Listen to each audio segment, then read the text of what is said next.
So, hi everyone. In this juncture, I will discuss to you about global migration, overseas Filipino employment. When you say overseas Filipino employment, monig mga tao nga wala diri sa Pilipinas kay ni adto sila sa laing country to work and to kuan kanang maka-sustain sila sa ilang families. Ang gihimo ni nila kay para kuan, para pod malingkawas sa kalisod o mo to. At the end of this lesson, you all should be able to understand the concept of overseas Filipino employment, its histories and current status and trends, identify the common reasons why Filipino work abroad, determine the common risks or costs involved in overseas Filipino employment, and know the relevant laws covering overseas Filipino workers. So mag-start sa introduction or the history of overseas Filipino employment. So what are they? So overseas Filipino employment is the employment of a worker outside the Philippines. Mutog ahong giingon. And overseas Filipino worker or OFW is a person who is to be engaged, is engaged or has been engaged in a remunerated activity in a state of which he or she is not a citizen or on board a vessel navigating the foreign seas other than a government ship used for military or non-commercial purposes or on an installation located offshore or on the high seas to be used interchangeably with migrant workers. So same sila sa mga migrant workers. So I will read to you the history of OFW. So organized labor migration from the Philippines has existed for at least 400 years based on historical accounts dating as far as the Spanish colonial period, during which natives manned ships in the Manila, Acapulco galleon trade. Thereafter, there were several notable movements, mostly to the United States, facilitated by the special colonial relationships between the two countries. However, it was not until the 1970s when the number increased rapidly, coinciding with the construction boom in the Middle East as a result to rise in oil prices in 1973 to 1974. From as low as 50,000 migrant workers in 1975, the Philippines has been deploying more than a million Filipino workers throughout the world yearly since 2005. So sugod sa 2005, daghan na go mga Pinoy ang nigawas para manarbaho sa laing nasod, mostly sa United States atong panahona. It then became a tradition that the Middle East, followed by the rest of Asia, has been the destination of migrant workers. The flow of migrant workers to the rest of Asia, especially the East and the Southeast Asia, in the late 1980s and early 1990s was conditioned primarily by the labor demand of newly industrialized countries in the region, which resorted to labor importation to sustain their economic growth. So na-develop naman sa mga countries ang murag kuan ba ang flow nga na mga taong mo migrate sa ilang area, so ilang country mo ga kuan murag develop throughout the time. So at present, the number of overseas Filipino workers or ang ato mga OFW who work abroad at any time during the period of April to September 2018 was estimated at 2.3 million. No? Tala na. Niabot og 2.3 million ang mga Filipino workers nga ni adto overseas to work and sustain sa ilang family nga naa pa diri sa Philippines. 1 out of 4 or 24.3% OFWs work in Saudi Arabia, which remained to be the top destination of OFWs in April to September 2018. So muni ang kuan murag stats or numbers or kanang percentage sa mga tawo nga ni work abroad mostly nga ni adto sa Saudi Arabia. OFWs who work in United Arab of Emirates comprised 15.7, following Hong Kong 6.3, Kuwait, Taiwan, and yes, among the occupation groups, elementary occupations or 37.1 was the biggest group of OFWs or kanang igo ra nakapasar og elementary. Other large occupation groups were the service and sale workers, which katong naay mga certificates sa sailing and kanang mga accounting was only 18.8, and plant and machine operators and assemblers 13.8. More than a half of the female OFWs were in elementary occupations, katulaging wa nakatiwas og eskwela. And among the male OFWs, the largest groups were plant and machine operators, kay kabalo man ta sa mga laki nga kuan more on heavy duties or kanang mas lisod nga trabaho. Next is the common reasons why Filipinos work abroad.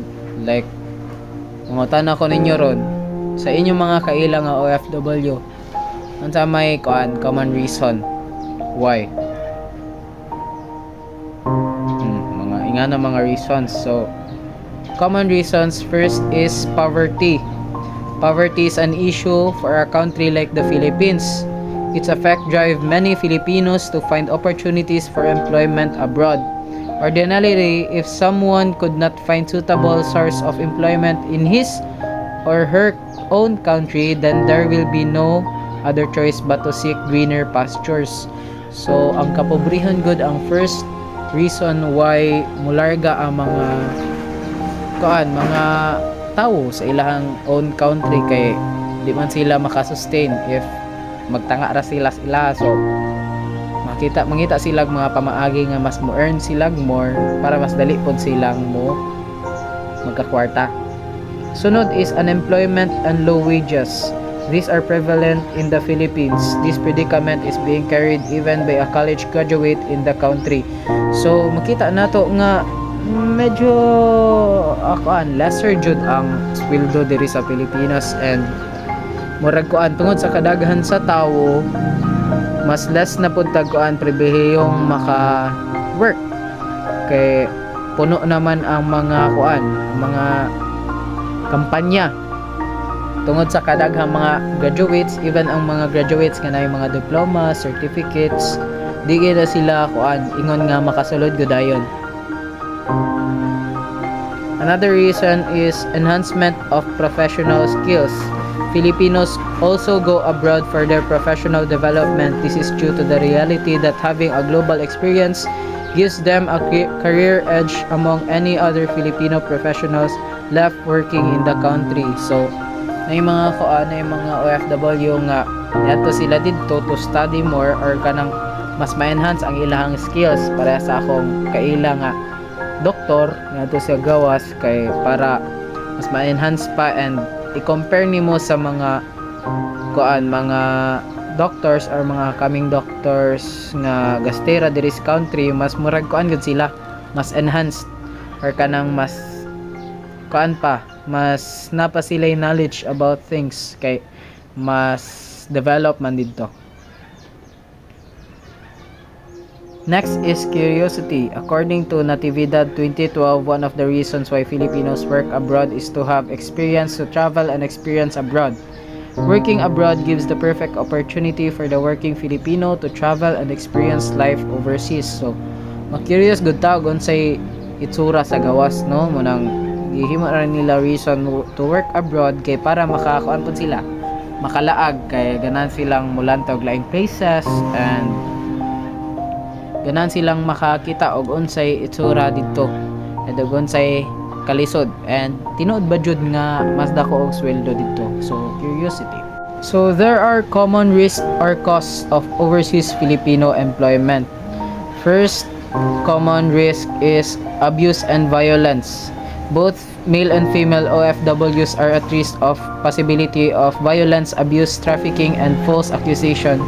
Further, the possibility of OFWs to be terminated because of failure to meet the standard of proper work set by their employers is more likely to occur. So, lagmit dito sa gawas, kuan good, murag maltreatment good ang ilahang kuan din. Makita nila ang mga Filipinos as murag lowly creatures gani compared sa ilaha.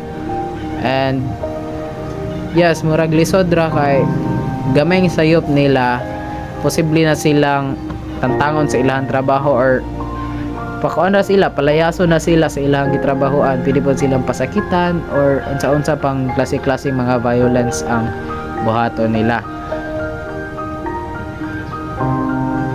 So there is also weakened family ties. Children who are left behind are usually not guided properly. Oftentimes both parents are working abroad and the children would only be left under the guidance of their grandparents and relatives. Long separation creates a huge gap between the parents and the children. The effects of parents' departures on toddlers and preteens are worse. So kanang makita nato sa movies nga kanang malarga ang inahan din pagbalik murag musukol-sukol na ang mga anak.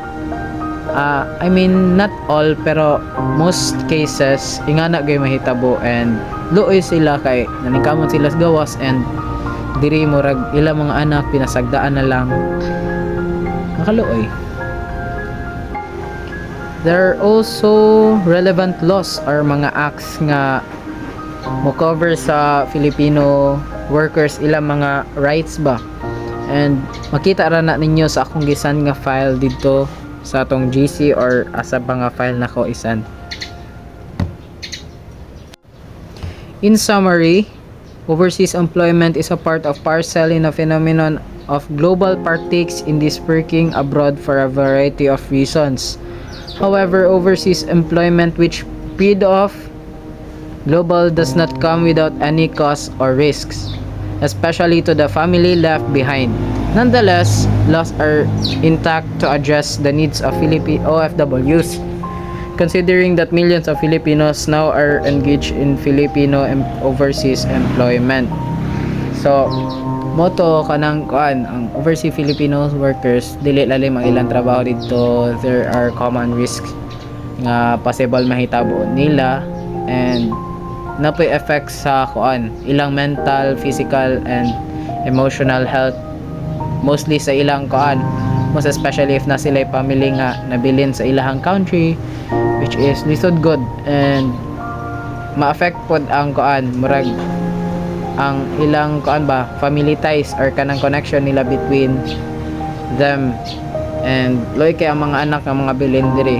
There are also laws nga mo protect sa ilahang rights, which are laws nga gigama sa gobyerno to protect them. And yeah, hope you've learned something sa akong report karon, and ang presentation nga naani kay makita ninyo sa GC ako i-send. Yes, and hope you learned something. Thank you for listening and may God bless us all. Thank you.